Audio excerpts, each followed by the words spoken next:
donde la doctora Teresa Chamac nos hace el favor de hacer un resumen de lo que es la actualización de la de medio camino.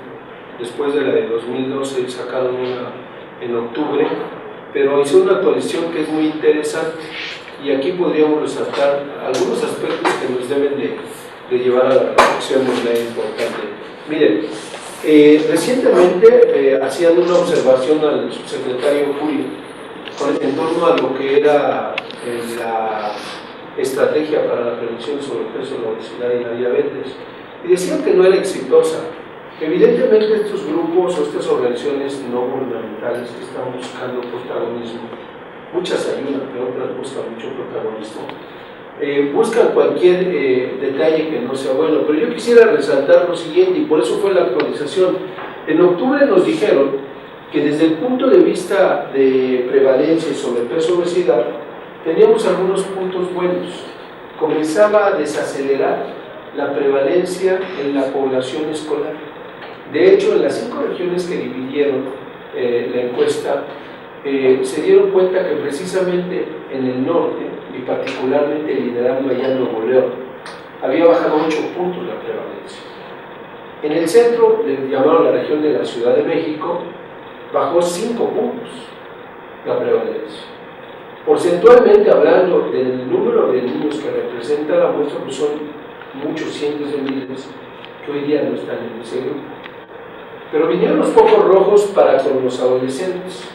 Si bien los adolescentes pueden verlo allá por la extrema izquierda, los varoncitos bajaron un poquito, las nenas no lo hicieron. Las adolescentes ellas subieron a casi 40% de prevalencia entre sobrepeso y obesidad.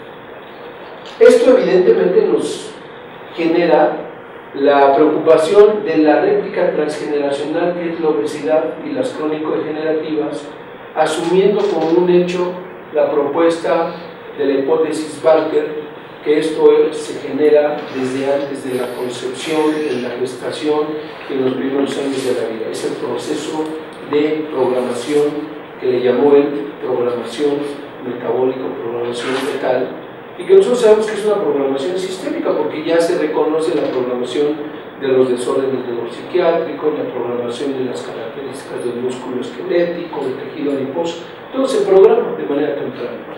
Entonces, un primer foco rojo es que las adolescentes repuntaron, pero además lo repuntaron en las zonas rurales.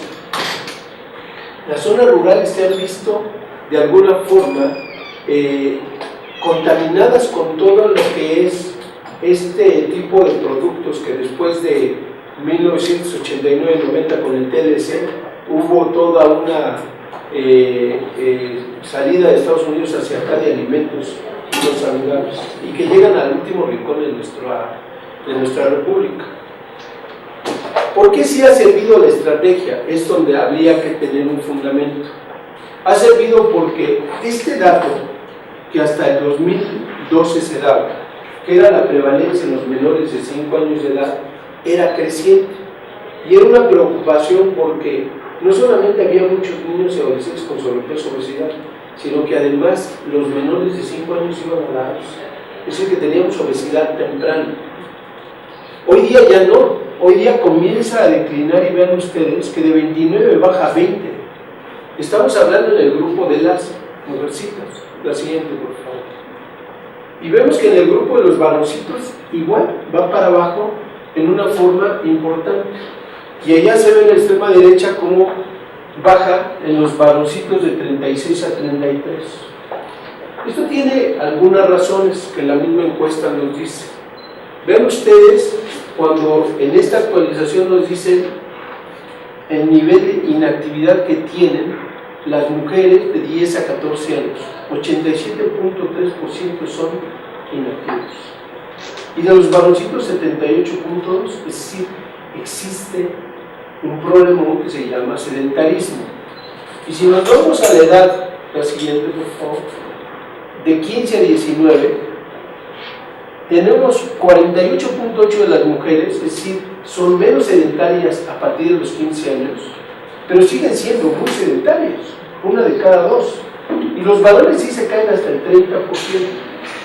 Y esto se refleja también en los datos que acabo de mostrarles, que los varones bajaron en su prevalencia, mientras que las mujercitas bajaron. Entonces, el sedentarismo es un problema, y si lo vemos por tiempo en pantalla, las mujercitas están más tiempo en pantalla también en el género. Y si nos vamos a las mujeres adultas, hoy las mujeres adultas están por encima de la obesidad central en relación con los varones. La siguiente. La obesidad como una enfermedad sistémica. Aquí ya destacamos el primer punto. La obesidad dejó de ser solamente una condición que se podría decir el exceso de grasa corporal. Desde 1993 y 94, que se identifica al tejido adiposo como un tejido con alto potencial endocrino, y todo lo que pasaba cuando generaba condiciones de exceso de grasa corporal y particularmente visceral, se comienza a entender el tejido adiposo como un tejido endocrino. Y cuando enferma el ser humano de exceso de grasa visceral, pues comienza a haber un estado de inflamación sistémica, y así la definimos. La enfermedad es un padecimiento inflamatorio, sistémico, crónico, recurrente, y tendríamos que agregarle que altera el bienestar de los jóvenes o del individuo, que altera su productividad y que evidentemente disminuye la esperanza de vida. Tal es así que la Estrategia Nacional define muy puntualmente a la obesidad como una expresión antievolutiva de la especie humana. Cuando nosotros leemos allá por el 2007, el doctor Paul Zimmer fue el primero que señaló, de la Asociación Internacional de Diabetes, decía: la primera generación que se va a morir antes de sus progenitores. Lo comenzamos a escuchar hasta los políticos, ¿no? Tomaron la sentencia así como parte del discurso. Cuando analizamos nosotros que desde el 88 y después en el 99 la desnutrición ya nos decía que había problemas, y observamos en INEGI los datos que nos da hoy de qué mueren las mujeres de 35 a 44 años de edad en ese segmento, pues nos damos cuenta que mueren de cáncer, de enfermedad cardiovascular y de diabetes y sus complicaciones. 35 a 44 años. Recordemos que cuando hacíamos historias clínicas como internos, generalmente nos decían: diabéticos, sí, la abuela empezó cuando queda después de los 60, hoy están a los 30, a los 40. Y estamos hablando de mujeres que vivieron en esa década, por ahí de los décadas de los 80. Pero ¿qué ocurre con estos pequeños que hoy día estamos atendiendo? La siguiente, por favor. Pues ocurre que cuando hacen adiposis central, el tejido adiposo, que normalmente es un tejido que los protege, que libera citocinas antiinflamatorias, que regula sí mismo la beta-oxidación de ácidos grasos, que regula el apetito a través de leptina, que regula el metabolismo y el sistema cardiovascular a través de adiponectina, se llena de adiposis y se comienza a infiltrar de macrófagos, y ahora lo que produce son puras citocinas proinflamatorias, y tenemos entonces un tejido adiposo disfuncional. La siguiente. Ese tejido adiposo disfuncional permite que se deje de producir adiponectina, una hormona insulinomimética, una hormona que regula el metabolismo de los hidratos de carbono, una hormona que promueve la síntesis de óxido nítrico, en fin. La leptina vive una circunstancia compleja, porque la leptina, que tiene que ir al sistema nervioso central, allá en lo que es el centro del hambre y la saciedad, e inducir esta, comienza a vivir un estado de resistencia. Al comenzar a producirse mucha leptina, porque hay mucho tejido adiposo, la leptina induce producción de proteína C reactiva, y la proteína C reactiva va al cerebro y bloquea a la propia leptina. Entonces genera un estado de resistencia a la leptina. Entonces, aunque tienen hiperleptinemia, no funciona, porque así misma se bloquea. Pero comienza a producirse todo eso, y cada uno de estos elementos tiene blancos de acción. Si pensamos en hiperleucina 6 y factores de necrosis tumoral, ahora les voy a mostrar cómo son los que generan el estado de resistencia a la insulina. Si pensamos en angiotensinógeno, irremediablemente nos lleva al sistema renina, angiotensina, aldosterona, y pensar en una circunstancia de hipertensión, y así por el estilo prácticamente todos. Así. Y entonces tenemos un estado clínico de obesidad visceral con depósito excesivo de grasa que comienza a ser además ectópico, porque llega un momento que se satura la capacidad de reproducción de células adiposas y la capacidad de llenarse de grasa cada depósito, y comienza a ubicarse en terrenos ectópicos, a las vías respiratorias para jugar condensados, hacia el hígado para generar lo que es el hígado graso, enfermedad hepática grasa no alcohólica en toda su expresión, pero en general le pega a todo. Entonces tenemos un síndrome de lipotoxicidad que irremediablemente hace pagar las consecuencias al individuo.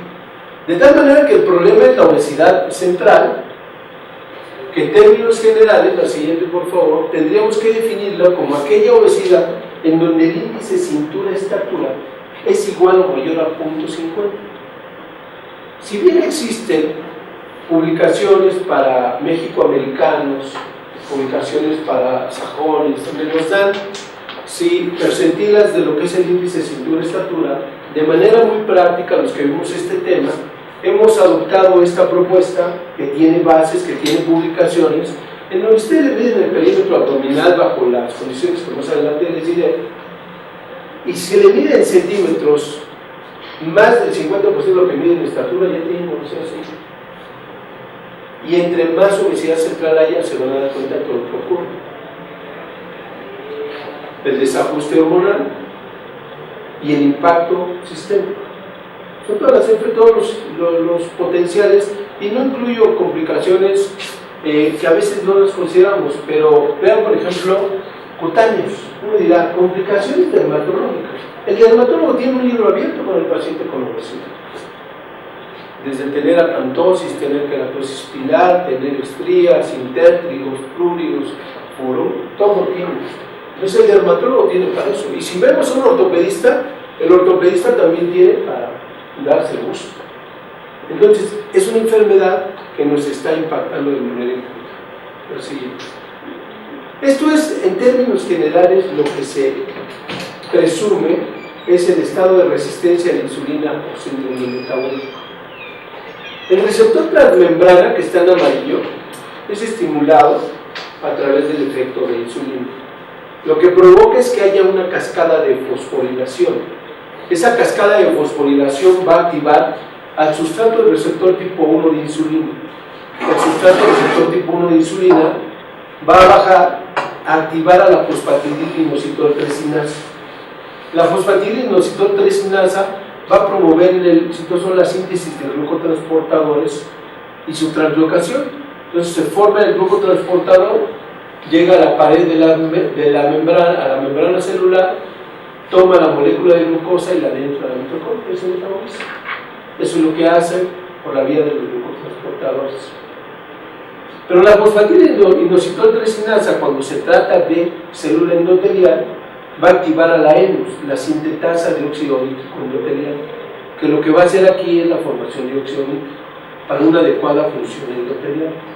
Por otra ruta, que es la de la alcinasa de la proteína activadora de mitógeno, la insulina también va a promover la síntesis de endotelina 1A de moléculas de adhesión como ICAM, BECAM, que lo que hacen es llevar células de inflamación al endotelio y factores de crecimiento celular y mitogénesis. Existe un equilibrio cuando está actuando la insulina para que haya un estado de inflamación y un estado de no inflamación, un estado de vasoconstricción y un estado de dilatación. Pero cuando tenemos nosotros obesidad central y comienzan a producirse los elementos que les mencionaba, que están allá a su derecha alta en rojo, las citocinas proinflamatorias, estas van a bloquear lo que es la cascada de fosforilación del sustrato receptor tipo 1 de insulina, y todo esto ya no va a ocurrir. Y si no tenemos glucotransportadores, no hay quien vaya por la glucosa aquí en la meta y la glucosa empieza a subir, nos da la hiperglucemia.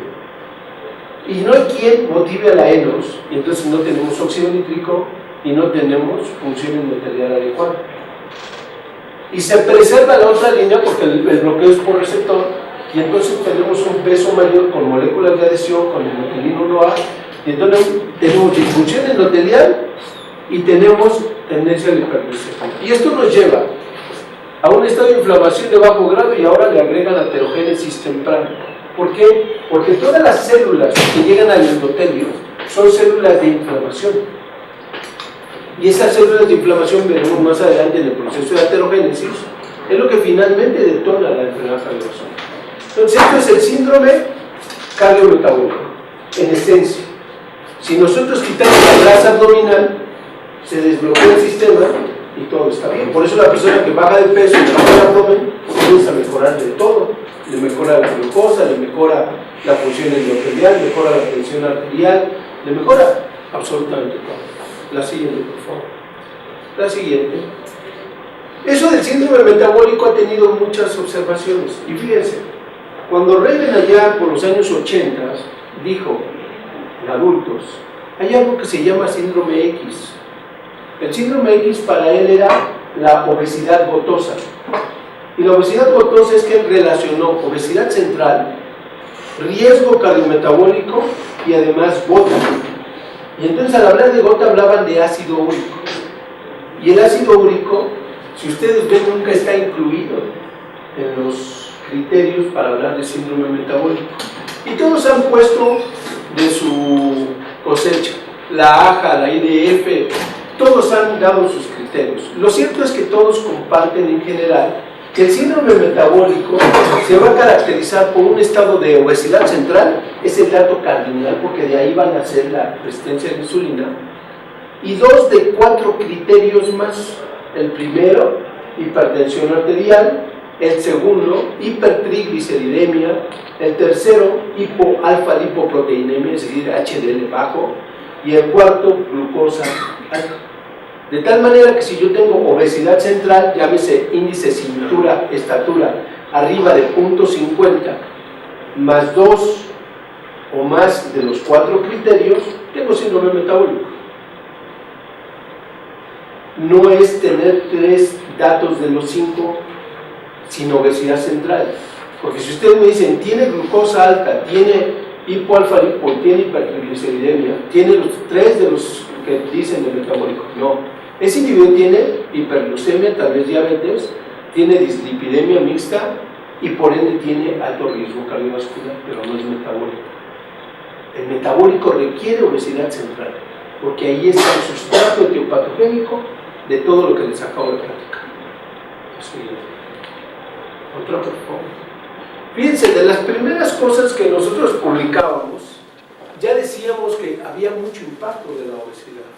Y si se dan cuenta, ¿sí?, nos vamos a temas que pesan, nos los envían a la clínica porque los ven con sobrepeso u obesidad y acantosis nígrica sin sospecha de resistencia a la insulina. Prácticamente 1 de cada 4 mantenía cifras altas de tensión arterial, bajo los criterios que adelante les mostraré, y eran hipertensos.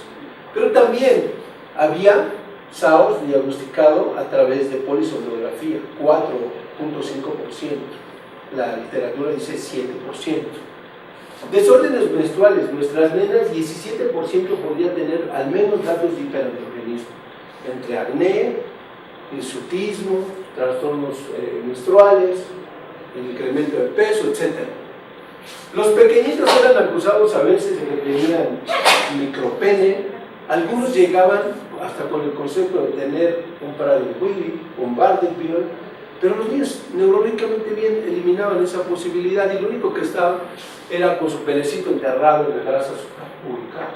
Y bueno, por supuesto también la pseudoquinecomastia que viven.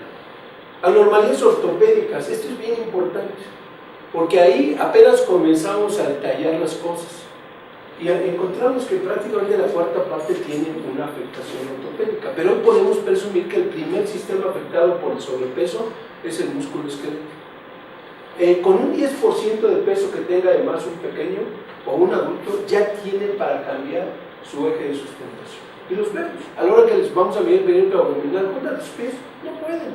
Tienen que abrir su arco de sustentación, tienen que rotar las caderas. Y cuando caminan, pues los vemos. Es una condición irremediable ante el peso y la mecánica que se cambia.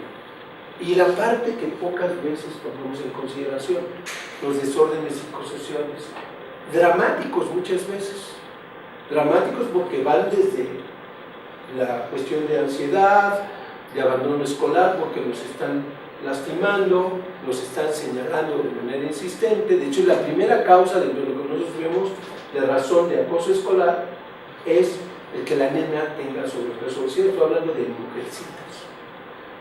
Además, depresión, intento suicida, por supuesto problemas de marginación social, todo eso es lo que vemos. Y vean, prácticamente la mitad de nuestros pequeños tiene ese impacto. La siguiente, por favor. Y cuando nosotros vemos la siguiente, por favor, la parte bioquímica, empiezan a brincar, que la mitad tienen dislipidemia. Y ya cuando conjuntan verán ahorita el gran riesgo que tienen cardiovascular. Nos aparece el tema de las enzimas hepáticas elevadas.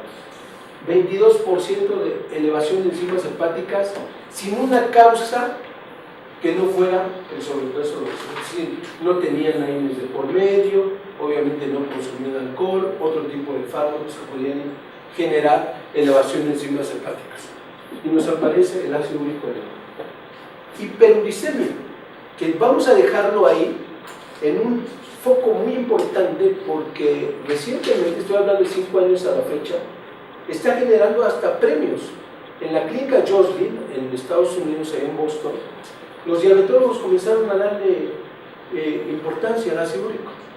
Algo que Reven había dicho en los años 80 cuando describió, como les decía, la obesidad gotosa. Y hoy el ácido úrico es un sensor tempranísimo del camino hacia el síndrome metabólico. Y les voy a explicar por qué. En el caso de circunstancias mixtas, además de tener obesidad, insuficiencia o deficiencia de vitamina D, 92% de nuestros pacientes, conociendo que es una hormona o una vitamina o lo que quieran ustedes decir, un nutrimento pleiotrópico por todas las funciones que tiene, esto se convierte en un alto riesgo para el chico que tiene sobrepeso o obesidad, también el adulto, porque tiene un efecto epigenético para la síntesis de insulina. Si yo tengo insuficiencia de vitamina D, no se conforma un heterodímero que va directamente a estimular al polimorfismo que va a llevar a la síntesis de insulina.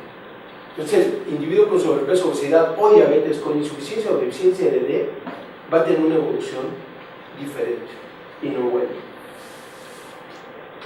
Poliglobulia. Hoy día estamos estudiando esa parte. De pronto los pediatras estamos acostumbrados a ver hemoglobinas bajas y nos llama la atención, está anémico. Pero si se pueden ustedes saber cómo sale la hemoglobina y el hematócrito de los niños con sobrepeso o obesidad, van a encontrar que muchos andan altos. Este es el sensor temprano de una enfermedad que se llama SARS, síndrome de apnea obstructiva del sueño. Si les empieza a subir la hemoglobina a los chicos, eso está antes incluso de la broncopatía, antes de que empiecen a jadear y que empiecen a tener narcolepsia, empiecen a tener roncos, empiecen a tener apneas nocturnas. Este es un dato bien temprano que debemos estar al pendiente. La aterogénesis es esto, se va desarrollando porque llegan las células de inflamación al endotelio y las células de inflamación llegan como macrófago M0 y ese macrófago M0 tiene la capacidad por el estado de inflamación que se está generando de evolucionar hacia M1 y el M1 lo que va a hacer va a generar radicales libres. Si esos radicales libres van a oxidar a las LDL que van pasando por ahí, las oxidan, se las engullen, las meten en sus células y empiezan a hacer gotitas de grasa adentro y eso forma una célula espumosa, que es la célula característica de la enfermedad ateromatosa. Y así se forman las células espumosas en el subendotelio, hasta que es tan grande que revienta. La siguiente, por favor. Y entonces nos lleva a un terreno gradual, ¿sí?, de riesgo de trombogénesis. Aquí se ve todo el proceso, que llega vean cómo aparece beca, aparecen las moléculas de acción que les decía, y cómo se va generando la producción de estos macrófagos que van diglutiéndolas, y se va formando la placa de ateroma a través de células espumosas, la siguiente, hasta que se revienta el vaso. Y entonces el subendotelio suelta y se genera toda la cascada de coagulación y se forma el trombo y se infarta, el ser humano no tiene una oxidación. Entonces ese es el proceso. Hay inflamación, hay estrés oxidativo, la conformación de las células espumosas, la placa de ateroma y el trombo. Esa es la evolución de la enfermedad cardiovascular. Ahora, dentro de lo que estamos estudiando, nos hemos dado cuenta que entre más está el peso en los pequeños, la posibilidad de hiperglicemia es muy alta. En los menores de 10 años la hiperglicemia no es tan importante, pero vean arriba de 10 años, arriba de 25. ¿Por qué le damos importancia al ácido úrico? Porque hoy el ácido úrico aparece como un elemento prooxidante. El ácido úrico, para eliminarse a través del riñón, requiere de la función de insulina. En el estado de resistencia de la insulina generado, como les dije, por la obesidad central, comienza a elevarse y se comienza a convertir en un elemento prooxidante, es decir, genera estrés oxidativo. La siguiente, por favor. Y se relaciona directamente con enfermedad hepática grasa, se relaciona directamente con lesión de la célula beta y con deficiencia de insulina, se relaciona directamente con mayor capacidad de inflamación del tejido adiposo y en las células endoteliales con deficiencia de óxido nítrico. ¿Qué quiere decir todo esto? Hipertensión, diabetes, más obesidad. Entonces el ácido úrico le entra, junto con todas las citocinas proinflamatorias, a generar toda esa catástrofe metabólica y cardiovascular que vive el niño con su obesidad. La siguiente. Hoy tenemos una relación de las enzimas hepáticas con el índice cintura-estatura. De punto 50, punto 55, punto 60, son pacientes nuestros, son ya más de 700 que hemos estudiado en ese sentido, y vean ustedes cómo se correlaciona con ALT, AST y GGT. En la enfermedad hepática grasa, ALT es la primera que eleva, después AST, y este es un marcador de fibrosis. Es decir, esto nos dice, hay grasa en el hígado, la grasa genera lipotoxicidad, se inflama el hepatocito, empieza a elevar las enzimas hepáticas, pero si ya hay GGT elevada, el proceso de fibrosis comienza, y más adelante viene el proceso de cirrosis, y más adelante el proceso de carcinomatosis, que eso se ve mucho en los adultos. Entonces, todos esos niños que hoy son de mucha pancita y tienen hígado graso, si no se las quitamos, va a venir una andanada de patología hepática de tipo cirrosis asociada a obesidad, que nos va a tocar verla en estas generaciones, y los médicos de adultos van a tener un problemón con este tipo de pacientes. Entonces, es tan importante reconocer ese tipo de impacto.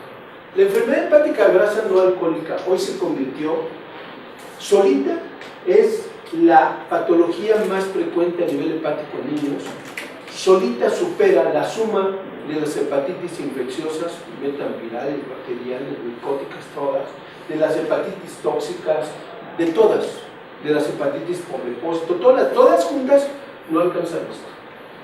Hay estadísticas, por ejemplo, en la India, los pediatras de la India han documentado hasta el 70% de enfermedad hepática grasa en sus nenes con obesidad. Nosotros ya vieron alrededor del 22%. Y la enfermedad tiene dos hits, un primer hit que depende de resistencia a la insulina y hace que el hígado empiece a acumular grasa, y un segundo hit que es ya la inflamación, la evolución hacia lo que es fibrosis, cirrosis y carcinomatosis. El primer hit depende, insisto, del estado de resistencia a la insulina y ya nos habla de cómo lo podemos tratar. El segundo hit ya es de otro proceso y habla de inflamación, habla de estrés oxidativo, y ya nos hace pensar también cómo podríamos tratarlo. La siguiente. El SAOS. El problema de la respiración de las personas con sobrepeso, obesidad, niños, adolescentes y adultos, es que hay una tendencia a limitarse el movimiento lógico de la caja torácica. El eje longitudinal está limitado al movimiento longitudinal, pero además hay depósito de grasa hacia los músculos faríngeos, entonces cierra, y tenemos obstrucción por acá y tenemos limitación por acá. Pero si además es un escolar, el escolar hace crecimiento linfático, recuerden las curvas de escamo, y entonces los chicos tienen SAOS por una doble causa, y son verdaderamente dramáticos los casos que llegamos a tener. Nosotros tenemos niños que realmente hacen paro respiratorio si coincide la hipertrofia adenovigalina con la génesis del SAOS por la vía respiratoria. Y el SAOS también hace locuras, convierte un estado de hipoxemia que daña a todos los órganos, se convierte en riesgo cardiovascular, pero afecta absolutamente todo.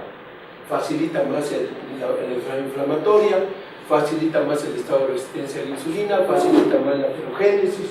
Entonces el niño que está viviendo SAO se va a limitar en muchos aspectos y va a evolucionar rápidamente. Aquí hicieron un estudio de su correlación con la circunferencia de cintura y se dan cuenta de la misma cosa. Con índice de masa corporal va a haber más riesgo de SAOs a mayor cantidad de índice de cintura y estatura.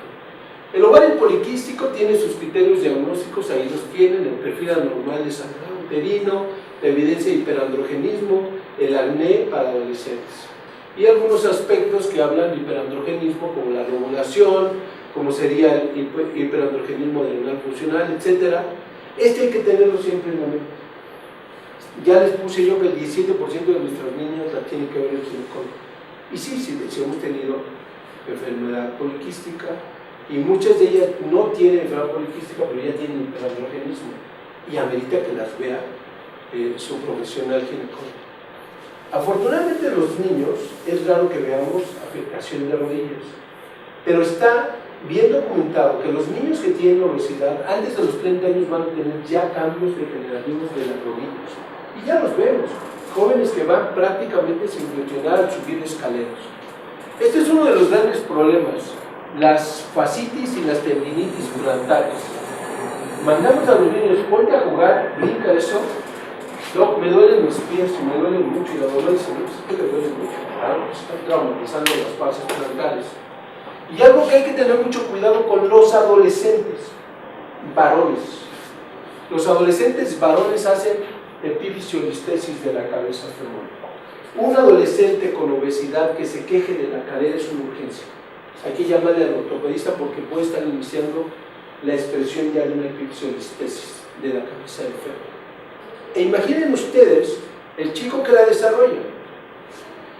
Obviamente va a tener dolor, limitación, secuelas. Ahora lo va a cargar solo una cadera. Y al rato viene la segunda. Y entonces, ¿qué vamos a tener? Una discapacidad brutal en ese caso. Entonces es tan importante cuidarnos como a la mujer, que no viene aquí el tema, pero en la mujer, la adolescente con obesidad que reiteradamente está diciendo: me duele la cabeza, me duele la cabeza, me duele la cabeza. La posibilidad número uno después de la hipertensión arterial es que tenga pseudotumor cerebral.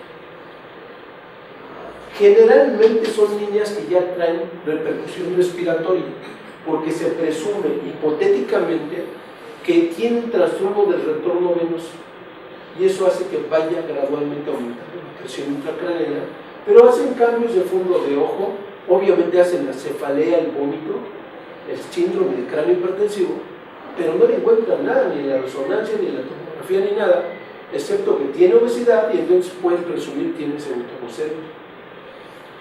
Eso es el cuadro de una complicación más. La siguiente. Es bien fácil lo del diagnóstico, lo de la evaluación clínica y el gabinete. En la evaluación no solo los pesen ni los midan, y no solamente les hagan índice de masa corporal. Si ven adolescentes con obesidad, les tienen que medir el perímetro abdominal.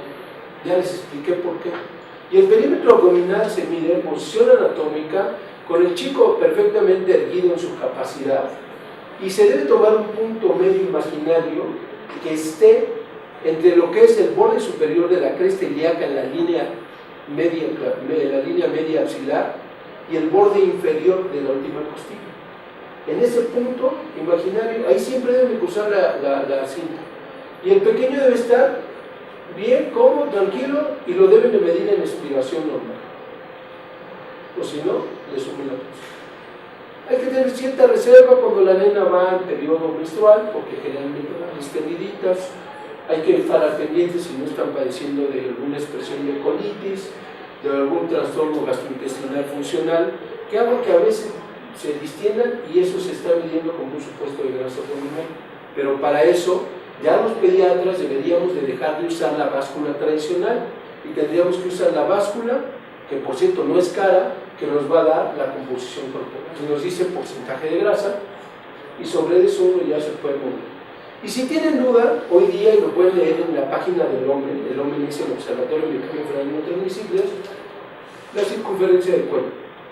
Que la circunferencia del cuello ya también correlaciona con la circunferencia abdominal, y particularmente con problemas como el SAOS.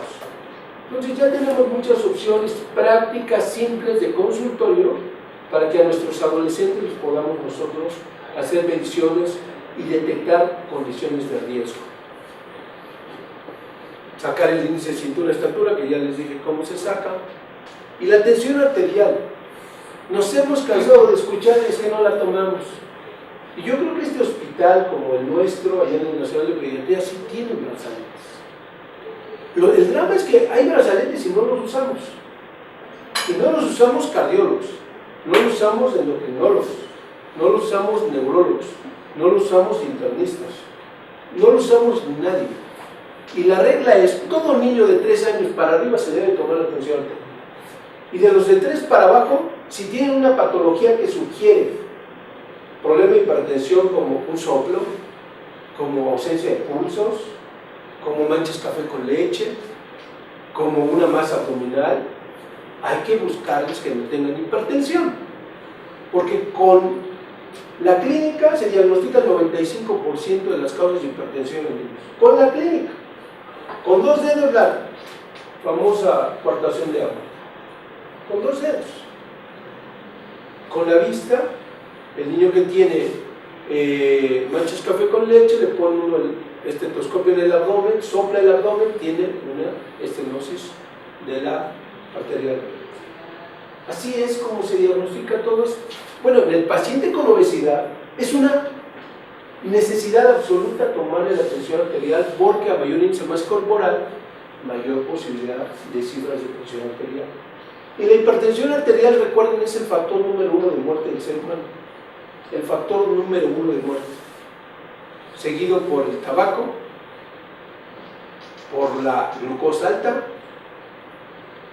por la obesidad, que es el quinto, y el cuarto lugar por el sedentarismo. Entonces hay que tomar la tensión arterial a todos los niños que están ahí. Hay que ir a esta página, ya saben, salió por ahí del 2004, que es las cifras de tensión arterial, las curvas percentilares, que consideran la estatura, el sexo y la edad, para que ustedes puedan decir en qué percentil está desistólica o diastólica. Sexo, estatura y edad. Son los parámetros que toma, y ahí, como les puse, arriba de 90 ya es prehipertenso, arriba de 95 es hipertenso. Y como regla, todo adolescente con 80 de diastólica es prehipertenso. Entonces hay que estar muy al pendiente con esos jovencitos. Hay que tomarle por lo menos 3 veces en el consultorio, y si sigue alto, hay que hacerle una pesquisa por lo menos de 2 semanas. Y si en los siguientes 6 meses tiene por lo menos 3 veces hipertenso, y hay que tratarlo. La siguiente, por favor.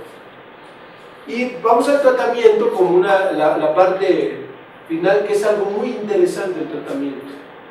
Todos pensamos que el tratamiento es hacer ejercicio como saludable. Y la medicina basada en evidencias, que es lo que nos sujeta, dice eso. Se cura con ejercicio o con actividad física y comiendo saludable. Pero la evidencia práctica dice que si yo le digo eso a un paciente, las posibilidades de éxito no llegan ni al 10%. Entonces algo pasa. Es como si llegase un niño con dolor faríngeo, con fiebre, con hiperemia, con crecimiento de ganglios, y le doy tratamiento con lo que quiera y solo curo al 10%. Algo está mal en mi manejo, sobre todo porque la evidencia no está equivocada. La medicina basada en evidencia que dice que la actividad física y los alimentos y la adecuada alimentación previene y cura la obesidad. Entonces, ¿dónde está el problema? El problema se llama en estadística aplicabilidad. ¿Cómo hacer que mi indicación de come saludable y hace ejercicio le entre y lo haga? Ese es el acto. Rosner, que es el que más ha descrito modelos de tratamiento de obesidad, considera 3 elementos cardinales: el individuo, el modelo y los resultados del modelo para la demanda del individuo. Y eso es muy importante, porque si ustedes no conocen al individuo, difícilmente van a poder cambiarlo. Imaginen ustedes, ¿sí?, el adolescente con obesidad, ¿sí?, que no tiene la oportunidad de activarse porque además trabaja, porque está deprimido. o que está discapacitado, o que su prioridad es estar bien en la escuela. ¿Cómo meterle el chip acá cuando su bronca no es si como o si estoy llenito? Mi bronca es yo quiero entrar a la prepa, o mi bronca es yo quiero tener tal ropa. No sé, lo que ustedes ya saben de sobra de los chicos, su prioridad es otra. Entonces, ¿cómo sustraerlo de eso? Entonces comienza lo que Rosner le llama el manejo. Esto es el tratamiento. Todo lo que existe para que el profesional del equipo de salud pueda utilizar y ayudarle al pequeño que tiene sobrepeso o obesidad. El apego es cuánto el chico lo asume. Los resultados son medidos en índices e indicadores, en el peso, en el índice de masa corporal. Pero el manejo es lo que da la aplicabilidad. ¿Y qué es el manejo? Lo que hace el profesional de la salud para que el tratamiento le entre en la cabeza al pequeño y realmente se aplique. Eso es muy artesanal, poco tangible, porque el manejo que le doy a este pequeño con obesidad es totalmente diferente al que le voy a dar a este. Entonces ahí la máxima que todos tenemos de que hay adolescentes o adolescencia se hace todavía más sustantiva. La siguiente, por favor. Nosotros presentamos hace poco este trabajo, es un trabajo interesante, la siguiente, es el trabajo 8.8 que tiene como base el modelo de Rosner, la siguiente, y que logramos, fíjense ustedes, el impacto en sedentarismo, el impacto en repetición de exceso de porciones, en una dieta más correcta y en el consumo adecuado de agua. Si vemos el consumo adecuado de agua, en los pacientes al inicio tenían 18% de consumo adecuado de agua y se fueron hasta 45%.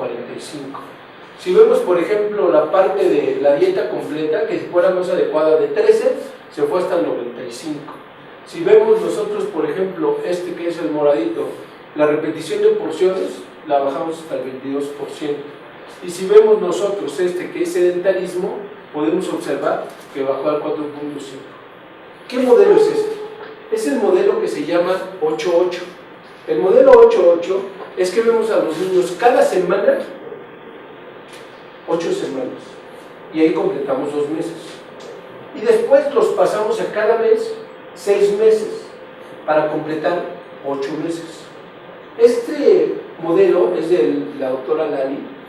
Este modelo, en teoría, cuando leímos ese artículo, daba un efecto positivo con una pérdida de peso de 5% o más del basal en el 54% de los casos. Dijimos, esto parece funcionar. Entonces lo adoptamos y comenzamos a replicarlo. La siguiente, por favor. Cuando pasamos nosotros ya la parte de cada 6 meses, se nos desaceleró el asunto. La siguiente, por favor. Y obtuvimos lo siguiente. Vean ustedes cómo se comportó la basal en pérdida de peso en la semana 8. O sea, verlos cada semana ayudó muchísimo, porque en 8 semanas bajaron un promedio de 2.23 kilos. Pero cuando los comenzamos a ver cada mes, se nos desaceleró el beneficio. Claro, hay que estar cerca de ellos, que es de los elementos cardinales para poderlos ver. Pero lo que sí logramos al final fue que su índice de masa corporal fuera hacia abajo. Todos se fueron hacia abajo. La siguiente. Las primeras 8 semanas, ¿cuánto bajó? Y ya después lo mantuvimos claramente. O sea, nuestro pensamiento ahora es que el 8.8 no lo tenemos que hacer de cada semana pasarlo a cada mes, sino pasarlo a cada 15 días o hacer una estrategia paralela para estarnos vigilantes. Pero aquí, la psicóloga, la trabajadora social, el pediatra, la nutrióloga, todos están ahí metidos. Tenemos visitas domiciliarias, por supuesto, y ustedes dirán, bueno, pero eso no lo tenemos a nivel práctico. No, pero les hablo esto no para que piensen que qué difícil tener un equipo como lo que tiene el instituto, que tiene este hospital. No. Lo que hablo es para reconocer que hay factores de contexto que el clínico en su consultorio no va a poder superar y que tendrá que tomar en cuenta para generar cambios de contexto. Y entonces les damos todo un libro de un mes de hábitos, donde ya la mamá ya sabe el menú, del día 1 al día 30, el desayuno, la comida, la cena y las colaciones. Muy adecuada, obviamente, a su condición económica, muy adecuada a su condición regional, muy adecuada a las preferencias, pero siempre conteniendo alimentos de alto contenido energético. Y entonces si el niño tengo ganas de espagueti, pues con la novedad que hoy es día 28 de julio o 28 de mes, hoy no hay espagueti, esto es el menú. Entonces cuando las familias respetan el contenido del menú, comienza a haber resultados. Entonces mamá es muy importante. Cuando el adolescente se nos sale de su boleto, si el chico no adopta la propuesta, pues en casa estarán bien las cosas, pero afuera el juego no es así. La verdad, las cosas que suele haber buenos cambios, como vigilamos a las mamás les va de maravilla también. La siguiente. Obviamente, con tanta complicación, usamos metformina. Que la metformina, hay un artículo reciente que le llaman la aspirina del siglo XXI. Imagínense nada más que va a llegar a ser icónica como ha sido la penicilina, la aspirina, ahora es la metformina. ¿Por qué? Porque la metformina, más allá de sus 4 mecanismos de acción para regular la glucosa, hoy día hasta previene el cáncer y está perfectamente documentado.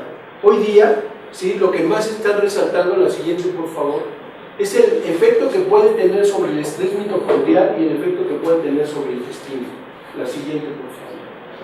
El hecho de que reduzca la producción de radicales libres, es decir, del estrés que viene de la mitocondria, hace que se preserve la salud de la célula. La siguiente. Y el hecho de que regule microbiota con todo lo que implica hoy funcionalmente la microbiota para el sistema, con los cambios que ustedes pueden ver ahí, particularmente la síntesis del GLP tipo 1, que recuerden el GLP tipo 1, el glucagonide tipo 1, que tiene, entre otras cosas, de lograr preservar la viabilidad de la célula beta, motivar síntesis de insulina, y además directamente puede llegar al sistema nervioso a generar saciedad. Así actúa la fibra. La fibra, una vez que se fermenta y se produce ácidos grasos de cadena corta, particularmente butirato, va hacia arriba a través del GLP. Entonces la metformina hace de esas bondades y además cierra la condición de disbiosis que vive generalmente el paciente que consume muchos alimentos no deseables y que está metiendo mucha grasa. Entonces la metformina está teniendo resultados por todos lados. El problema con los medicamentos en los niños y adolescentes, y sobre todo con los adolescentes con obesidad, es que nos lleguen al servicio el chico que tiene una neumonía y estoy pensando darle, imagínense ceftriaxona, y el chico pesa, ayer recibió uno de 116 kilos de 15 años, y entonces el pequeño, ¿sí?, entra y trae una neumonía y le van a calcular por kilo de peso, o le van a poner ahí 2 sacos de ceftriaxona. Entonces, ¿qué decimos? Pues trátelo como adulto, la dosis de adulto. El problema y por qué pongo estos artículos que son recientes, son de los últimos 2 años, si mal no recuerdo, 17, la siguiente, las dosis con revisiones sistemáticas, creo que hay otro más, esta también, es que recuerden que muchos fármacos son fármacos lipofílicos, otros son hidrofílicos. El comportamiento que van a tener los fármacos en los adolescentes es totalmente diferente. Hay algunos artículos que, por ejemplo, y particularmente en las mujeres, recuerden que la mujer en la etapa de adolescencia, la grasita que acumula en lo que es su anatomía ginecológica, la hace más proclive a tener más grasa que nosotros los varones, que perdemos grasa y hacemos más huesito y más masa muscular. Los anticonvulsivantes que tienen controlada a una pequeña con epilepsia, cuando llega a la adolescencia, pueden ser secuestrados si son hipofílicos. Y de pronto empieza a convulsionar. Y se comporta como si no le estuvieran dando el medicamento, y ya saben cómo somos. Si ahora no le dan, no le da a usted el medicamento. Sí se lo da, por los niveles tan bajos. Este es uno de los problemas que vive la vitamina D. La vitamina D es liposoluble. Y en la adolescente con obesidad pueden vivir secuestro de vitamina D. Y es una de las razones que puede hacer que no tengan niveles adecuados y que requieran verdaderamente cantidades industriales de este elemento para que cumpla con sus grandes funciones que deben tener. En los niños se puede usar desde los 6 años de edad, ya hay revisiones para niños obesos, niños con obesidad, ahorita les voy a decir por qué nunca decimos niños obesos, niños y adolescentes con obesidad, no diabéticos. La revisión sistemática permite desde los 6 años de edad poder dar la metformina. Y aquí viene lo aventurados que somos los médicos, no en México. A mí me tocó presentar en un congreso internacional y coincidí con unos pediatras carvarianos y presentaron también el uso de metformina. Yo les pregunté, bueno, ¿cómo te decidiste a darlo? Pues porque están muy mal. ¿Y cómo le dan la dosis? Igual que nosotros, parece que nos pusimos de acuerdo. A los 10 años le corto de 10 años para abajo, 250 mañana y noche, y si es de más de 10 años, les doy 500 cada dosis. Y si tiene más de 16 años, les doy 850 cada dosis como el adulto. La bendición de que es un fármaco que es observado por el tema de la acidosis láctica. En los niños difícilmente se da eso. En cambio, el diabético que tiene nefropatía tiene más posibilidades de hacer una condición de acidosis láctica. No da hipoglucemia porque no es un hipoglucemiante. Este es un antihiperglicemiante, que parece lo mismo, pero no es lo mismo. Este no induce a que la célula beta produzca insulina. Este facilita que se metabolice la glucosa. Y de alguna forma su proceso permite que el niño no haga hipoglucemias, no haga acidosis, entonces lo toleran perfectamente y hay que saber darlo. ¿Cómo se da? Cuarto de la dosis las primeras semanas, 50% la segunda, 75% la tercera, a partir de la cuarta, si me permiten el ejemplo, si le doy 500 le doy 250 en la noche, 250, 250, 250, 500 y después de la cuarta semana 500, 500. Para reducir el efecto de náusea, dolor de cabeza, vómito, dolor abundante de la metformina. Cuando yo quiero quitarle el hambre con metformina a un niño, que ya vieron que actúa sobre GLP tipo 1, se la doy cada 8 horas, porque es como es el efecto. Pero igual se le da muy gradual. ¿Por qué? Porque no le voy a inducir molestias. Y sí, se baja de peso, pero porque deja de comer, y eso no le gustó a la mamá ni a nosotros. Entonces, la metformina así la manejamos en el instituto. Como hay cada día más niños pequeños con metabólico, ya se hizo la metformina líquida. En el mercado de metformina líquida de 5 mililitros con 500 miligramos. La siguiente. ¿Qué es lo nuevo? Lo nuevo es la nutriterapia. Y la nutriterapia está en boga. ¿Por qué? Porque nos dio la oportunidad el que se haya descifrado el genoma para que entendamos por qué el ácido fólico es la bondad de lo que es. Y porque todos decimos el ácido fólico, pues sí, claro, hay que dar ácido fólico, porque previene defectos del tubo neural. Y la pregunta era, a ver, ¿y la B9 cómo actúa para que no haya defectos del tubo neural? Pues la nanotecnología nos enseñó que el fólico toma un CH3, es decir, un grupo metilo, lo lleva y lo ubica a través de metiltransferasas de DNA en el carbono 5 de la citosina y la convierte en 5-metilcitosina, y entonces esos puentes, ¿se acuerdan de las bases nitrogenadas de AT, GT? Cuando se trata de GC, que es citosina guanina, se metila ese puente y al metilar el DNA se cierra la expresión de los genes. Entonces, si venía la información para yo tener efecto neural, con la conformación de la 5-metilcitosina y la metilación del DNA, se cierra esa expresión genética y el niño nace sin efecto del tubo neural. Y aquí en el infantil, igual que en el nacional, y que el centro médico y todos los hospitales, teníamos defectos de tubo neural a pasto. No había semana que no llegara el niño con un mielomeningocele y todas las consecuencias. Y hoy día, labio y paladar hendido se vienen para abajo, porque también corrige la migración de las células de la cresta neural que van a cráneo, que van a corazón, y entonces si lo metilan al niño no solamente tiene disminución del riesgo de efectos del tubo neural, sino menos riesgo de cardiopatía, menos riesgo de labio y paladar hendido, y hoy está asociado con menos riesgo de defectos de pared abdominal y menos riesgo hasta de defectos de canal hendido. Ese es el ácido fólico. Cuando tenemos ese estandarte, a ver quién duda de las bondades de los nutrimentos. Y entonces entramos a este mundo que sin embargo tiene que vivir dos grandes retos. El escepticismo del profesional, porque nosotros curamos con medicina. con fármacos, no con nutrientes.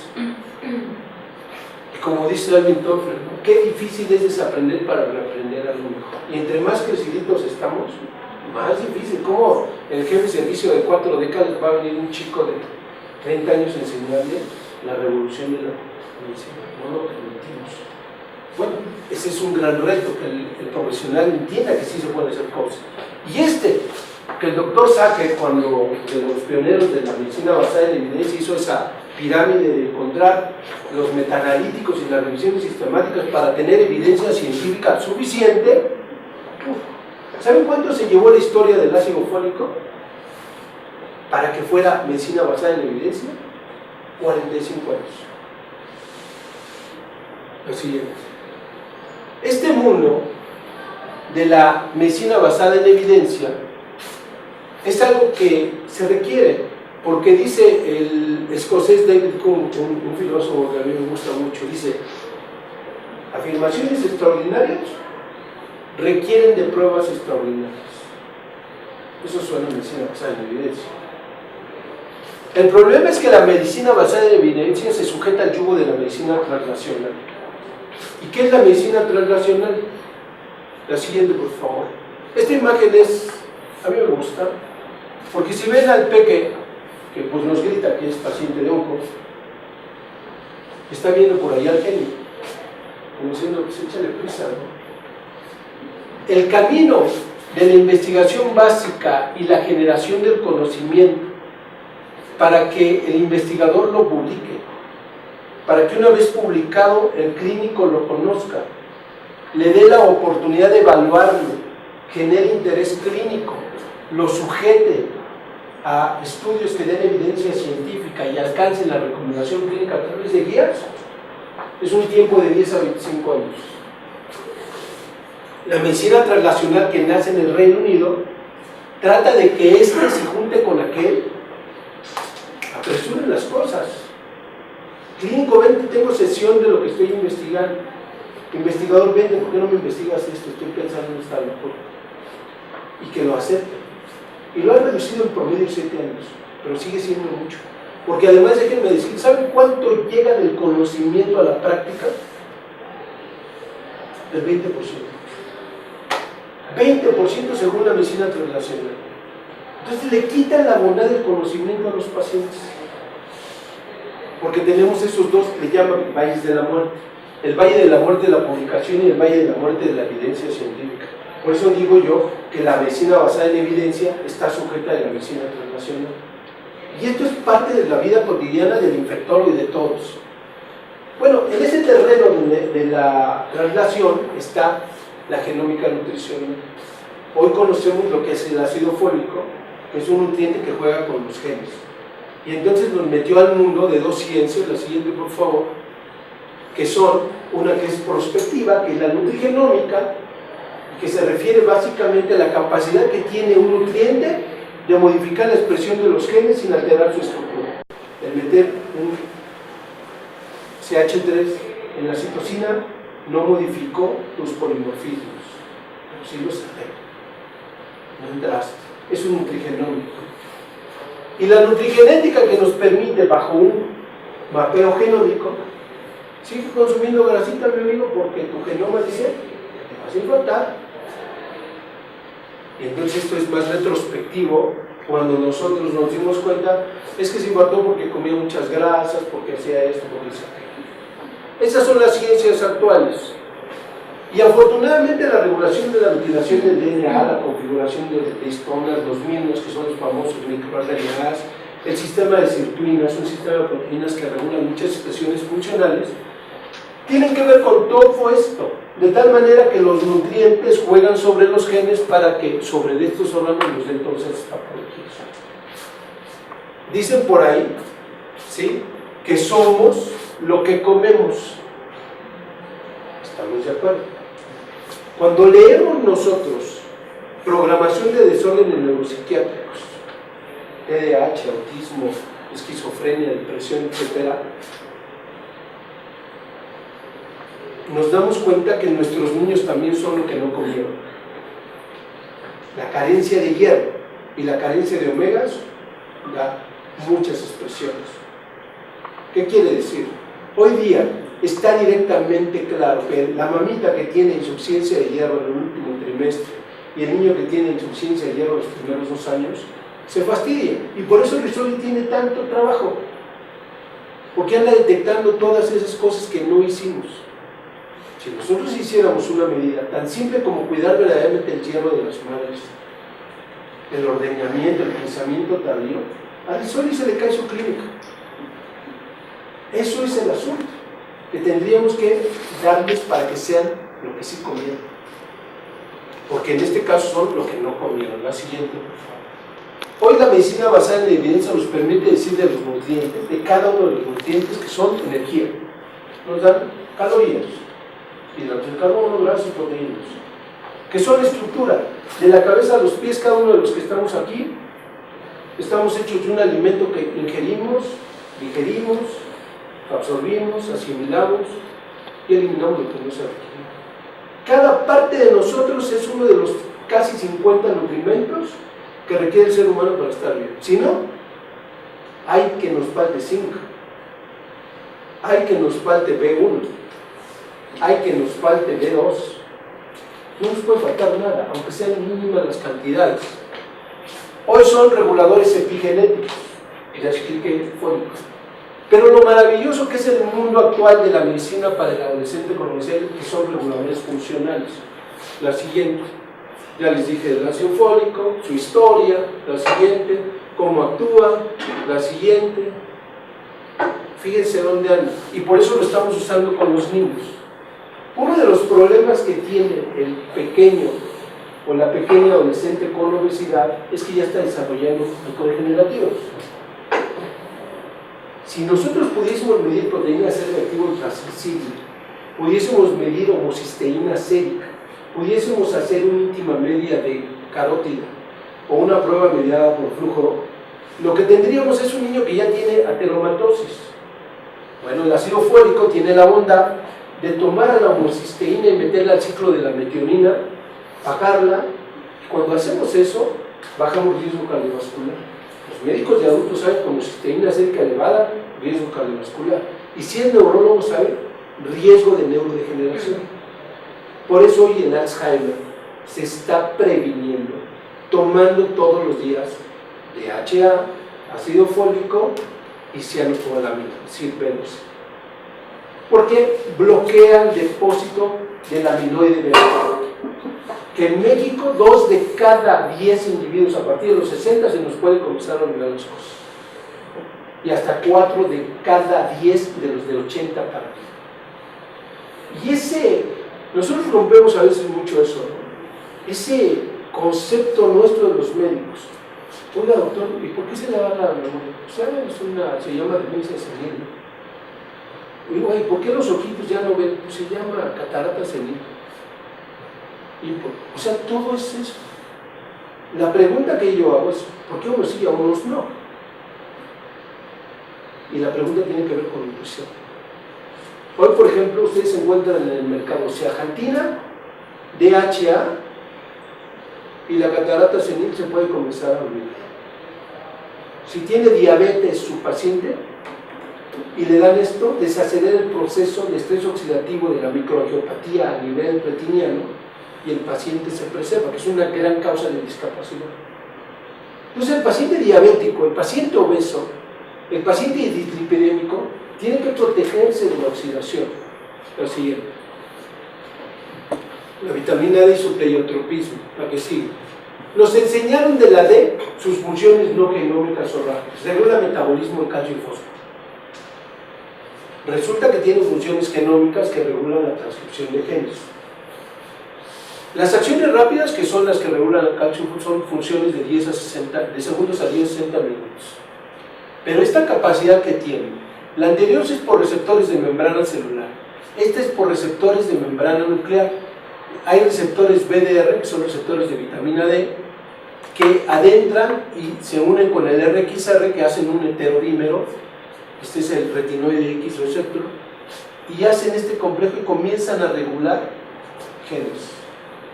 Eso es lo que hace la vitamina D. En muchas partes. ¿En qué partes? Están en todo lo que juega. Y pueden leer, aparte de ser especialistas en adolescentes, ¿qué otra especialidad tienen? ¿Tienen alguna especialidad alguno de ustedes? Aparte de infecto. ¿La D con qué tendrá que ver de infecto? ¿Se acuerda usted, doctora, en la historia de la tuberculosis en nuestro país, que en el general del pabellón sacaban a los tuberculosos a solear? Que mejoraban. Era una indicación, sáquenlos al sol. Bueno, sabemos que catelecilina y defensina son codificados por D, de tal manera que era el sol que actuaba esto, y estas dos destruyen a la micobacteria de manera directa. Esa es la nanotecnología aplicada a la nutrición, y una maravilla, ya entendimos. Si hubiera un dermatólogo, tendría que leer psoriasis y análogos de vitamina D. Tendría que leer alopecia areata y vitamina D. Tendría que leer vitiligo y vitamina D. Tendría que leer dermatitis atópica y lo mismo. Y si fueran neurólogos, tendrían que leer esclerosis múltiple y vitamina D. Y si fueran psiquiatras, tendrían que leer depresión, esquizofrenia y vitamina D. Y si fueran inmunorreumatólogos, tendrían que leer lupus, artritis y vitamina D. En esto último se me viene a la mente el ejemplo. ¿Qué le decimos a los pacientes que tienen lupus? Resoles. ¿Están de acuerdo? Porque genera crisis lúpicas. Y lo suplementamos con vitamina D. Cuando la vitamina D para alcanzar niveles son 80-85, dependen de exposición solar, y 15% de una buena dieta con vitamina D. Por eso es una pandemia de insuficiencia de vitamina D. ¿Qué hacemos con los niños que tenemos en el instituto? Estos son los niveles de deficiencia, insuficiencia, suficiencia y yobre. Los calculamos con aquella fórmula: el nivel deseado menos el nivel real que tienen por kilo de peso por una constante de 2.5 menos 10, ese es el nivel. ¿Por qué? Porque si yo quiero que el niño tenga actividad, por ejemplo, de óxido nítrico, tal vez necesite 50 nanogramos por decilitro. Es decir, no solo suficiente, sino óptimo a lo que yo quiero. Y si es obeso, tendría que saber qué dosis le voy a dar, porque los requerimientos hoy día, menos de un año, son de 400-800 unidades. A partir del año son 1000 unidades estrictas. Pero si hay circunstancias especiales como la obesidad, pueden ser cifras escandalosas todos los días, depende de lo que ustedes quieran. Y ya les dije todos los órganos por los que fueron. La siguiente: el ácido linoleico conjugado. Los omega 6 no son tan malos. Este es un omega 6, pero está conjugado. Y son 18 isómeros, dos de ellos, el T10C2 y el C9T11, son dos isómeros que están comercializados desde hace mucho tiempo en Europa y que llegaron a Estados Unidos y a México desde hace un tiempo. Tienen en México por unos 15 años. ¿Qué es lo que hacen estos isómeros? Bueno, pues juegan mucho con la salud del ser humano. Entre otras cosas, tienen mecanismos antiobesidad muy puntuales. Por ejemplo, cohíben al PPAR gamma. ¿Qué es el PPAR gamma? El receptor activador de proliferadores de peroxisoma tipo gamma, que se requiere para que el adipocito cambie a adipocito. Lo bloquea, entonces ya no se forman adipocitos. Induce acción de lipoproteína y pasa a adipocito. Entonces induce lipólisis de adipocito. Actúa sobre UCPs tipo 1, que son las llamadas termogeninas, y hace que aumente la producción de calor. Eso hace el ácido linoleico conjugado, pero la maravilla es que lo hace sobre grasa visceral. Entonces quita el sustrato del síndrome metabólico y todo lo que les platiqué. La siguiente, por favor. La siguiente. Esos son algunos de los efectos. Vean, vuelve a aparecer el receptor retinoide RX. Ahora entra el PPAR y hace el heterodímero, va sobre un gen determinado y comienza a tener epigenética. Y con la epigenética regula la producción de adipocitos. Y limita muchísimas expresiones de inflamación. Esto es maravilloso. ¿Se acuerdan cuando les platiqué de la aterogénesis? Que el M0 se convertía en M1 y que oxidaba y se formaba la célula espumosa. Lo que hace el ácido linoleico conjugado es evitar que esta entre, y la que entre lo saca. Entonces evita que se formen células espumosas. ¿Qué quiere decir? Que evita que se forme la placa de ateroma. Fíjense qué importante, siendo la primera causa de muerte del ser humano, el que haya un nutrimento capaz de hacer esta maravilla. La siguiente. Y si ya está formada, la interleucina 10 puede desacelerar y limpiar la arteria. Y esta ruta en el hígado graso, la NRF2, es una ruta antioxidante. Entonces, si el paciente tiene hígado graso y le dan isómeros, no evoluciona hacia fibrosis. La siguiente.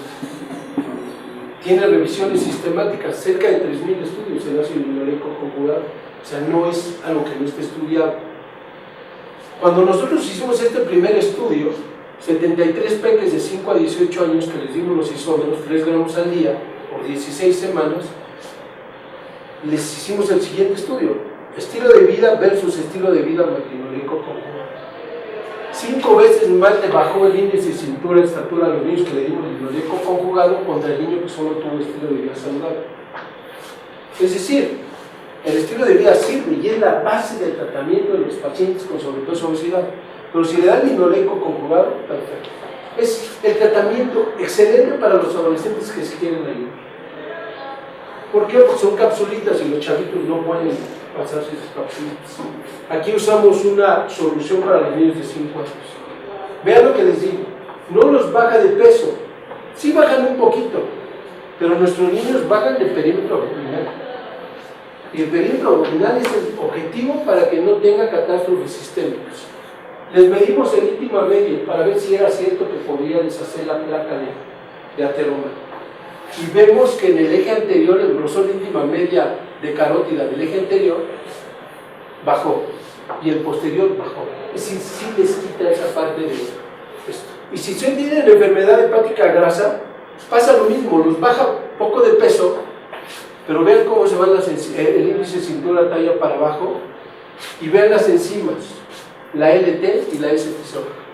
Pero si ya está oxidado, para eso no sirve el linoleico conjugado. Se queda lo temprano. La dosis 3 a 4 gramos desde 3 meses hasta 2 años, sin ningún problema. No tiene efecto secundario, le pega a la grasa central, mucho mejor que a la grasa corporal total. Termino con los ácidos grasos, los famosos omega 3.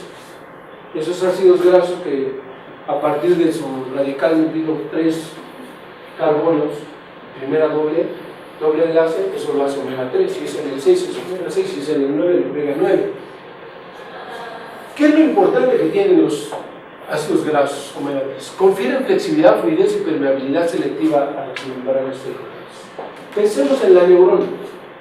En la neurona, si tienen omega 3 en la periferia de la célula, o se adentra en la membrana celular, o más adentro se mete a la neurona expresora, comienza a regular todo. Regula transmisión de carga nerviosa, regula síntesis de neurotransmisores y además regula procesos de oxidación. TDAH, hoy día, y aquí se hizo un estudio, supongo que, no sé si lo hizo aquí Barragán o si lo hizo en el ISSSTE, neurólogo que todos conocemos. TDAH lo trató con una mezcla de 3 y 6 versus metilfenidato. No fue mejor que el metilfenidato, pero cuando le dio metilfenidato con los dos versus solo metilfenidato, fue muchísimo mejor el efecto. ¿Por qué? Los circuitos del TDAH, los frontales, los parietales, los mesolímbicos, todos dependen de DHA. Por eso digo que son lo que no conviene, porque no les ayudamos. Entonces llegan a la etapa escolar y empiezan a expresar que esas zonas no están bien. Entonces hay que saturarlos. Ya les platiqué del Alzheimer, es algo parecido, cómo funciona a través de un sistema muy interesante que son las neuroprotectinas. Entonces los omegas son una bondad en el sentido del sistema nervioso central. La siguiente, por favor. En la salud humana, la siguiente, vean cómo se están estudiando. Esta es la línea del tiempo en PubMed de cuántos artículos están saliendo de omegas. Entonces hay que leer omegas. ¿Por qué? Porque juegan con todo. Si yo hablara de zinc para los infectólogos, pues el zinc es una maravilla. Vean ustedes que los omega 6 son necesarios porque el ácido araquidónico nada más es necesario para nuestra respuesta a la inflamación. A través de la COX, la ciclooxigenasa, o a través de la LOX, la lipoxigenasa, juega muchísimo. Y si fuera para el sistema cardiovascular, está la gamma hidroxilasa y la epoxigenasa, que juegan con factor hiperpolarizante y factor relajante de endotelio. Entonces el ácido araquidón tenemos que consumirlo, es omega 6, o sea, hay que consumirlo. Pero vean la cascada de EPA y DHA, o sea, el glucosa pentanoico y el glucosa hexaenoico. Lo que hacen es promover a través de los mismos sistemas enzimáticos este grupo de elementos que son muy interesantes. Las resolvinas, las protectinas y las marecinas, que son los mediadores de todo lo que hacen, así como en el caso del araquidónico por la COX son los prostanoides, por la vía de la COX-2, que es la inducible, con un factor biológico, físico, químico, se activa y genera prostanoides de dolor, inflamación y fiebre. Y en la constitutiva, que es la COX-1, genera tromboxanos. Y por eso nos dan aspirina. Para bloquear a la COX-1, no haya tromboxanos y las plaquetas no se evitan que haya infarto. Entonces, esto que nos dan nuestros maestros debe estar todos los días en nuestra cabeza, porque entonces los nutrientes se convierten en nutrifármacos. Porque hacen lo mismo que hacen los fármacos. Pero este no da acidez gástrica, no da lesión renal. ¿Qué otra cosa hace la aspirina? Acidez gástrica, lesión renal, pues la antiagregante, ¿no? Entonces, entre otras cosas. Imagínense un nutrifármaco que nos da estas bondades. Esta es la membrana celular que les decía, afuera, adentro, donde sea, juega para que haya menos inflamación, mejor función inmunológica, mejor cicatrización de heridas, menor inflamación, mejor sensibilidad a la insulina. Este mecanismo es padrísimo. Vean todo lo que hacen. Sea el EPA o el DHA, con el perfil de lípidos, con el estrés oxidativo. La siguiente, por favor. Todos los mecanismos de acción de los PUFAs, los ácidos grasos poliinsaturados, todo lo que hacen, o sea, regular el sistema inmune, regular el sistema cardiovascular, en fin. Esto es muy interesante. Cuando tienen al individuo con obesidad y tiene resistencia a la insulina, el DHA a través de la proteína GPR120 induce glucotransportadores tipo 4 y ayuda a que se meta la glucosa. Dice omegas para ayudar a la sensibilidad periférica de la insulina. Y todo esto está documentado. Y la parte epigenética la comparan con las tiazolinedriones. Todos saben sobre teoglitazona, rosiglitazona, todas esas cosas que usan los internistas y adultos. No, nosotros con los jóvenes ya les podemos dar omegas y sabemos que estamos haciendo lo mismo que hacen fibratos y todo eso. Lo siguiente lo hacen los omegas en los mismos sistemas. Eso es una belleza de nutrifármaco. Ahora, en la enfermedad cardiovascular, otra vez la proteína GPR120. Esta proteína GPR120, cuando toma el DHA, va a bloquear toda esta cadena. Que esta cadena, a través del IKB beta, va a actuar sobre el factor nuclear kappa B. ¿Qué hace el factor nuclear kappa B? Epigenéticamente es el que induce que se produzcan las citocinas proinflamatorias. Si yo tomo omegas, magos, no hay citocinas proinflamatorias en lo que es la génesis del proceso inflamatorio de la enfermedad cardiovascular, y por la ruta del receptor TL4 hace lo mismo, termina en este mismo elemento. Eso para inflamación que lleva a estrés oxidativo y que lleva a que se forme la placa de ateroma. Bloquea, reduce la síntesis de tromboxano 2A. Entonces, si la bloquea, ¿qué hace la aspirina? Bloquear el tromboxano 2A. Entonces no hay forma de que las plaquetas se peguen, y por eso usamos aspirina protec. Bueno, pues también lo hace por dos rutas. Se evita la síntesis tromboxano 2. También lo hacen los omegas. Este artículo está padrísimo, ¿eh? Este artículo es muy bueno. Por 4 mecanismos, si es no, este es otro, este es de 3 mecanismos de hipertrigliceridemia. Reduce la síntesis de triglicéridos. Este de omegas a los pacientes, a los adolescentes con obesidad con hipertrigliceridemia, se les bajan los triglicéridos. 4 mecanismos para bajar la hipertensión arterial. 4 mecanismos para bajar la hipertensión arterial. Todo lo ven en ese artículo, ¿eh? Esos 4 mecanismos es prostanoides vasodilatadores, bloqueo del eje angiotensina, del eje de la enzima convertidora de angiotensina de 1 a 2, entonces no tenemos angiotensina 2, que es la que da vasoconstricción. Induce la producción de óxido nítrico, y ya dijimos que el óxido nítrico dilata. Y además disminuye la sensibilidad de la fibra del músculo liso de la arteria a las aminas. Eso hacen los omegas. Y todo está documentado. Además regula, porque están en las membranas, el movimiento de iones. Los individuos cardiópatas se mueven de una arritmia. Entonces evita que haya arritmogénesis. Es otra de las cosas interesantísimas que hace esto. Y en síntesis puede hacer muchas cosas con el endotelio, con el adipocito, con el hígado, con todo. Los omegas se necesitan.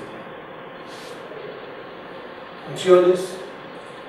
Cuando salió este artículo, comparaban lo que son los omega 3 con fármacos o nutrición. ¿Por qué? Porque a través de lo que les acabo de decir, querían competir con la polipíldora que hicieron los gringos alguna vez, que tenía un hipolipemiante, un antihipertensivo, un antiarrítmico, un antiaterosclerótico, un antiinflamatorio, un citoprotector.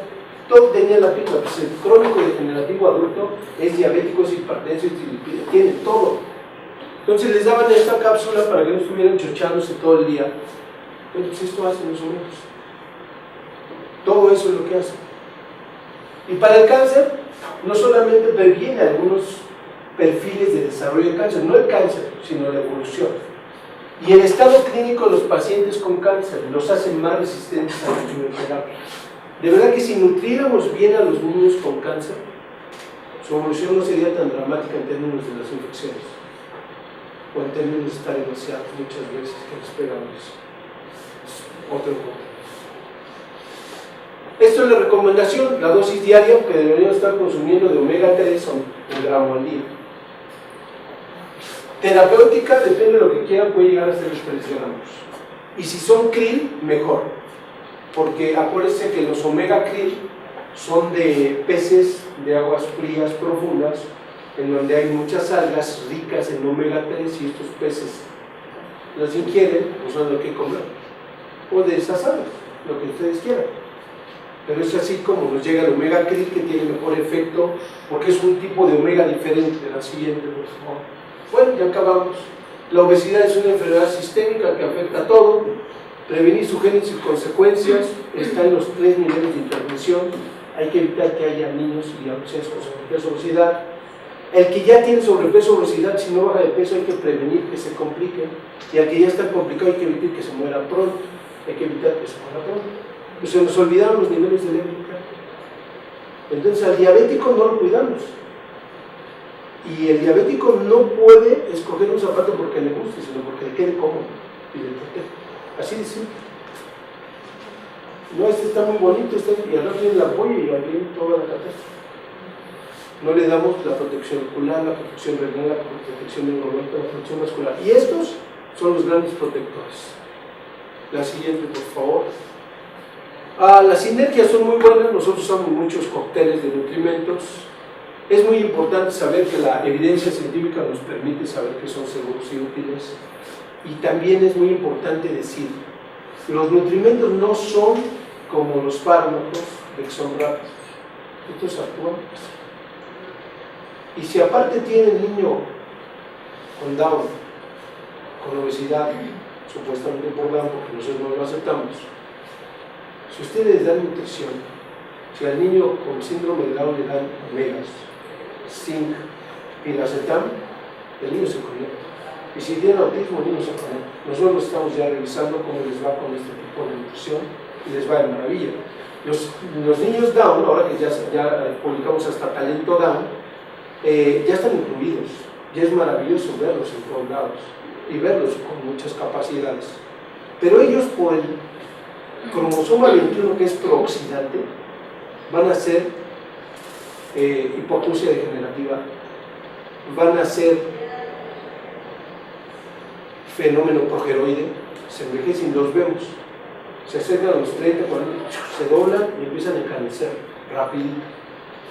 Y además hacen algo que se llama fenómeno Alzheimer-like. Si ustedes desde corta edad los llenan de nutrimentos, van a bloquear ese efecto prooxidante del cromosoma 21. Entonces es una maravilla la opción molecular. Son las nuevas propuestas para los chicos que tienen obesidad y problemas. No sé si con esto cumpla con la expectativa de lo que me invitaron a venir a presentarles. Es algo que ya estamos haciendo desde hace muchos años. Y bueno, estoy abierto a sus preguntas. Sé que me extendí, soy bien rollero.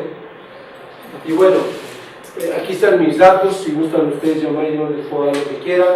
Los invitamos el próximo día jueves 2 de agosto, a las 8 de la mañana y hasta las 11:30 vamos a tratar un tema bellísimo que se llama leche humana y nutrición, de lo mejor a lo óptimo. Sí, ¿por qué es lo mejor? Pero se van a dar cuenta si tienen oportunidad de ir ahí 3 horas y media, que se puede hacer óptimo la leche humana y podemos cambiar muchas cosas. 2 de agosto. 2 de agosto a las 8 de la mañana en el instituto pueden llegar y nos inscribimos. No cuesta, no nada. Sí, para que no tengan problemas, se estacionan enfrente el Walmart, el Perisur y no se pasan. Ojalá estén.